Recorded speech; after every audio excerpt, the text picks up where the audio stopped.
என் மக்கள் என்று ஏற்படுத்திக் கொண்டு ஆசமுகம் காணவும் இல்லை தனிமையில் இருக்க போகிறேன்.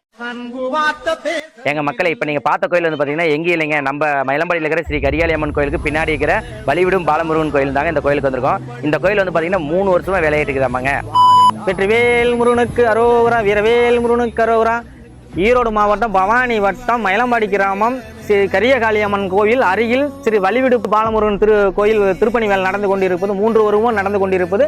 மக்களாகிய நீங்கள் இயன்ற உதவிகள், பொருள் உதவியோ நிதி உதவியோ கொடுத்து உதவுமாறு தாழ்ந்த பணியுடன் கேட்டுக்கொள்கிறேன். சாமி, அடுத்து வந்து எது மாதிரி நிதி உதவி எதிர்பார்க்குறீங்க? சாமி, இப்போ இது பார்த்தீங்கன்னா இந்த அளவுக்கு பில்லர் போட்டு இப்போ இது அளவுக்கு நிற்குது. அடுத்து ஒரு பரப்பு போட்டு காங்கிரீட் போடணும். அதுக்கு ஒரு நிதி உதவி, ஏதாவது ஒரு கம்பியோ சிமெண்ட்டோ மணலோ ஜல்லியோ ஏதாவது ஒரு நிதி உதவி, ஒரு பொருள் உதவி கொடுத்தாங்கன்னா இன்னும் ஏதாவது முருகனோட அருளாலும் அவியலோட பேர் சொல்கிற மாதிரி எதை செய்யலாம்னு எனக்குள்ள ஒரு ஆர்வம். என்னால் முடிஞ்ச உதவி வந்து பார்த்தீங்கன்னா கீழே நிதி உதவி பண்ணிக்கிறேன். அதே மாதிரி உங்களால் முடிஞ்ச உதவி பண்ணுங்கள். நான் உண்மையாக பண்ணியிருக்கேன். அதே மாதிரி இந்த வீடியோ வந்து பார்த்தீங்கன்னா நிறைய பேருக்கு ஷேர் பண்ணுங்கள். இந்த கோயில் இன்னும் டெவலப் ஆகணும்னு நான் வந்து ரொம்ப ஆசைப்பட்றேன். முருகா போற்றி, வெற்றிவேல் முருகனுக்கு அரோகரா.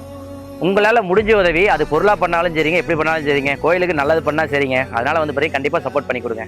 இது வேறு யாரும் இல்லைங்க, நம்ம காவடி சித்தர் சிவகுமார் சார் தாங்க. இந்த மாதிரி அற்புதமான காட்சியை காண்றதுக்கு ரொம்ப கொடுத்து வச்சிருக்கணும். அவருக்காக ஒரு லைக் அண்ட் ஷேர் பண்ணிட்டு போங்க. பாய் பாய் மக்களே.